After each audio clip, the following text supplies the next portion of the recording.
ಮಂದಹಾಸ ಮೂಡಿತ್ತು. ಕಾರಣ ಸತತ 8 ತಿಂಗಳಿಂದ ನಡೆಸಿದ ಕಾನೂನು ಹೋರಾಟಕ್ಕೆ ಜಯ ಸಿಕ್ಕಿತ್ತು.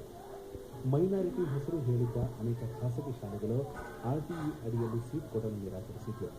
ಹಾಗಾಗಿ ಕೋರ್ಟ್ ಮೊರೆ ಹೋಗಿದ್ದ ಪೋಷಕರಿಗೆ ಸೆಪ್ಟೆಂಬರ್ 4ರಂದು ಹೈಕೋರ್ಟ್ ತೀರ್ಪು ನೀಡಿ ಖಾಸಗಿ ಶಾಲೆಗಳಲ್ಲಿ ಆರ್ಟಿಇ ಅಡಿಯಲ್ಲಿ ಮಕ್ಕಳನ್ನು ಅಡ್ಮಿಷನ್ ಮಾಡಿಕೊಳ್ಳುವಂತೆ ಸೂಚಿಸಿತ್ತು.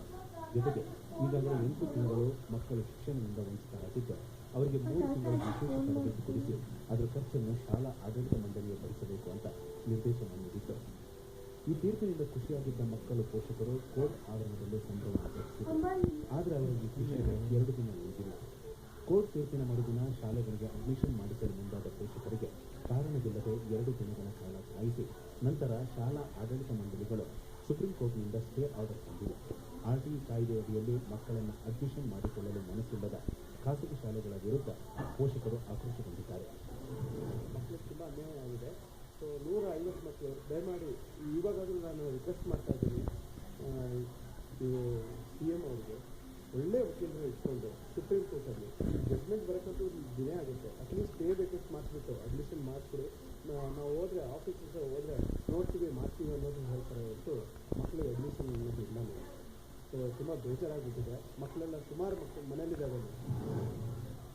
ವಿಟ್ಕೈರ್ ಶಾಲೆಯ NS ಪಾಳ್ಯ, ಸೋಮಸಂದ್ರ ಪಾಳ್ಯ ಹಾಗೂ ವಿಟ್ಟಸಂದ್ರ ಶಾಖೆಗಳು, BTM ಲೇಔಟ್ನಲ್ಲಿರುವ ಸೈಂಟ್ ಮ್ಯೂರಾಸ್, ಸಿದ್ದಗುಂಟೆ ಪಾಳ್ಯದಲ್ಲಿರುವ ಕ್ರೈಸ್ಟ್ ಸ್ಕೂಲ್ ಹಾಗೂ ಬೆಟ್ಟದಾಸನಪುರದ ಸೇಂಟ್ ಝೇವಿಯರ್ ಶಾಲೆಗಳು ಆರ್ಟಿಇ ಅಡಿ ಸೀಟು ಕೊಡಲು ನಿರಾಕರಿಸಿ ಸುಪ್ರೀಂ ಕೋರ್ಟ್ನಲ್ಲಿ ಕಾನೂನು ಹೋರಾಟ ಮುಂದುವರಿಸಿದೆ.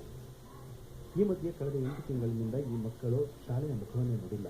ಬದಲಾಗಿ ಕಾನೂನು ಹೋರಾಟ ಪ್ರತಿಭಟನೆ ಮಾಡುತ್ತಾ ಆರ್ಟಿಇ ಹಕ್ಕನ್ನು ಪಡೆದುಕೊಳ್ಳಕ್ಕೆ ಪ್ರಯತ್ನಿಸುತ್ತಿದ್ದರು. ಆರ್ಟಿಇ ಕಾಯ್ದೆ ಪ್ರಕಾರ 6ರಿಂದ 14 ವರ್ಷದ ಮಕ್ಕಳಿಗೆ ಶಿಕ್ಷಣ ಕಡ್ಡಾಯ. ಆದರೆ ಶಾಲೆಗಳಿಂದ ವಂಚಿತವಾದ ಈ ಮಕ್ಕಳಿಗೆ ಶಿಕ್ಷಣ ಸಿಗದೆ ಆರ್ಟಿಇ ಕಾಯ್ದೆ ಉಲ್ಲಂಘನೆಯಾದಂತಾಗಿದೆ. ಇದೆಲ್ಲದರ ನಡುವೆ ಮಕ್ಕಳ ಕಡ್ಡಾಯ ಶಿಕ್ಷಣದ ಜವಾಬ್ದಾರಿ ಹೊಂದಿರುವ ಶಿಕ್ಷಣ ಇಲಾಖೆ ಈ ಮಕ್ಕಳಿಗೆ ಬೇರೆ ವ್ಯವಸ್ಥೆಯನ್ನು ಮಾಡದೆ ಕಣ್ಮುಚ್ಚಿ ಕುಳಿತಿದೆ. ಅಷ್ಟೇ ಇರೋವರೆಗೂ ಆ ಮಕ್ಕಳಿಗೆ ಬದಲು ವ್ಯವಸ್ಥೆ ಮಾಡಬೇಕಾಗಿದ್ದು ಸರ್ಕಾರದ ಕರ್ತವ್ಯ. ಆದರೆ ಸರ್ಕಾರ ಏನು ಮಾಡ್ತಿಲ್ಲ. ಆರ್ಟಿಇ ಸೀಟ್ಗಳು ಬೇರೆ ಬೇರೆ ಶಾಲೆಗಳಲ್ಲಿ ಖಾಲಿ ಇರೋದನ್ನು ನಾವು ಕೊಡಿಸ್ತೀವಿ ಅಂತ. ಹಾಗಾದರೆ ಆ ಪ್ರಕ್ರಿಯೆನ ನಮ್ಮ ರಾಜ್ಯ ಸರ್ಕಾರದವರು ಏನು ಮಾಡ್ತಾ ಇದ್ದಾರೆ? ಇದು ದೊಡ್ಡ ಪ್ರಶ್ನೆ. ಸುಮ್ಮನೆ ಪತ್ರಿಕೆಗಳಲ್ಲಿ ಹೇಳೋದು, ಆಮೇಲೆ ನಮ್ಮ ಪೋಷಕರವರಿಗೆ ಸರಿಯಾಗಿ ಮಾತಾಡದೇ ಇರೋದು. ಪತ್ರಿಕೆಗಳಿಗಾಗಿ ನಮ್ಮ ಇಲಾಖೆ ಇದೆಯಾ? ನಮ್ಮ ಇಲಾಖೆ ಯಾವ ಥರ ಆಗ್ಬಿಟ್ಟಿದೆ ಅಂತ ಹೇಳಿದ್ರೆ ನಮಗೊಂದ್ಸಲ ಡೌಟ್ ಬರುತ್ತೆ, ಇವರು ನಮ್ಮ ಖಾಸಗಿ ಶಾಲೆಗಳ ವಕ್ತಾರರ ಥರ ಯಾಕೆ ವರ್ತಿಸ್ತಾ ಇದ್ದಾರೆ? ಖಾಸಗಿ ಶಾಲೆಗಳಿಗೆ ಕೇಂದ್ರ ಸರ್ಕಾರದ ಆರ್ಟಿಇ ಕಾಯ್ದೆಯನ್ನು ಒಪ್ಪಿಕೊಳ್ಳುವ ಮನಸ್ಸಿಲ್ಲ ಅನ್ನೋದಕ್ಕೆ ಈ ಪ್ರಕರಣದ ಸಾಕ್ಷಿ. ಇನ್ನೊಂದೆಡೆ ಮಕ್ಕಳ ಕಡ್ಡಾಯ ಶಿಕ್ಷಣ ಹಕ್ಕಿನಡಿಯಲ್ಲಾದರೂ ಪರ್ಯಾಯ ವ್ಯವಸ್ಥೆ ಮಾಡಬೇಕಾದ ಜವಾಬ್ದಾರಿ ಶಿಕ್ಷಣ ಇಲಾಖೆ ಮೇಲಿದೆ.